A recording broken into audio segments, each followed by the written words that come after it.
తాకట్లో ఉన్న మీ బంగారాన్ని విడిపించి ఆ రోజు ధరకే కొనబడుతుంది ఆచారి గోల్డ్.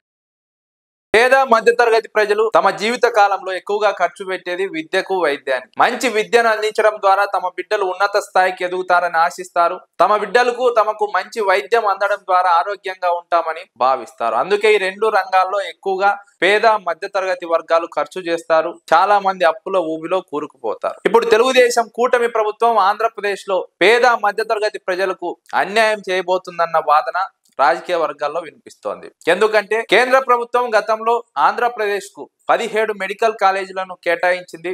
వాటిలో 7 మెడికల్ కాలేజీలను వైఎస్ఆర్సీపీ ప్రభుత్వం పూర్తి చేసింది. కొన్నింటిని కొంతమేర పూర్తి చేసింది.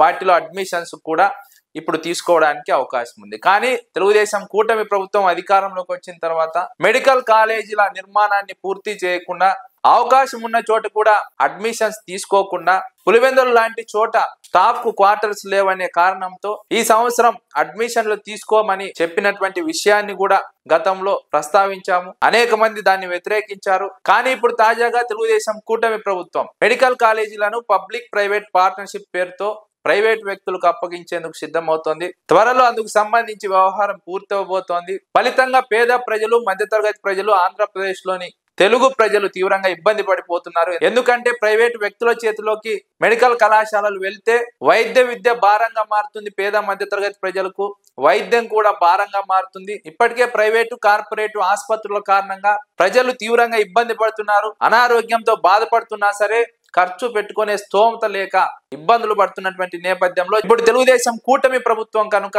మెడికల్ కళాశాలను ప్రైవేటు పరం చేస్తే, ప్రైవేటు వ్యక్తులకు అప్పగిస్తే వైద్యం కావచ్చు, వైద్య విద్య కావచ్చు మరింత భారంగా మారుతుంది. సామాన్య మధ్యతరగతి ప్రజలు ఆ వైద్యాన్ని కొనుక్కునే ప్రసక్తి ఉండదు. సామాన్య మధ్యతరగతి ప్రజల పిల్లలు వైద్య విద్యను అభ్యసించే పరిస్థితి ఉండదు. ఈ వర్గాలకు వైద్యాన్ని, వైద్య విద్యను పూర్తిగా దూరం చేసే కుట్ర ఆంధ్రప్రదేశ్ లో జరుగుతుందని వైఎస్ఆర్సీపీ నేతలు వాదిస్తున్నారు. రాజకీయ విశ్లేషకులు అభిప్రాయపడుతున్నారు. తెలుగుదేశం పార్టీ కూటమి ప్రభుత్వం ఎందుకు ఈ విధంగా వ్యవహరిస్తోంది? ఎవరి ప్రయోజనాల కోసం ప్రైవేట్ వ్యక్తులకు మెడికల్ కళాశాలను అప్పగిస్తోంది? ఇప్పటికే లక్షల కోట్ల అప్పు చేసిన తెలుగుదేశం కూటమి ప్రభుత్వం ఈ 15 నెలల్లో అభివృద్ధి చేశామని చెప్పుకుంటున్నటువంటి తెలుగుదేశం కూటమి ప్రభుత్వం అత్యంత ముఖ్యమైనటువంటి వైద్య రంగంలో ఎందుకు పెట్టుబడులు పెట్టడం లేదు? మెడికల్ కళాశాలను ఎందుకు పూర్తి చేయడం లేదు? వాటిని వినియోగంలోకి తీసుకొచ్చి ఎందుకు పేద మధ్యతరగతి ప్రజలకు వైద్య ఖర్చును తగ్గించడం లేదు? వైద్య విద్యార్థులకు ఎందుకు తక్కువ ఖర్చులో తమ కోర్సును పూర్తి చేసే విధంగా ప్రభుత్వం చర్యలు తీసుకోవడం లేదు? కేవలం ఒక 10-20 మంది బాగుపడడానికి మెడికల్ కళాశాలను ప్రైవేట్ వ్యక్తులకు అప్పగిస్తున్నారు. ఫలితంగా కోట్లాది మంది ఆంధ్ర ప్రజలు నష్టపోతారు. ఈరోజు సంక్షేమ పథకాల కోసం లక్షల కోట్లు ఖర్చు పెడుతున్నామని చెప్తున్నారు. అందులో కొంత భాగం మెడికల్ కాలేజీల పైన ఖర్చు పెడితే పేదలు వైద్యం కోసం ఖర్చు పెట్టే పరిస్థితి మారుతుంది. తక్కువ ఖర్చు అవుతుంది. ఫలితంగా ప్రజల జీవన ప్రమాణాలు కూడా మెరుగుపడతాయి.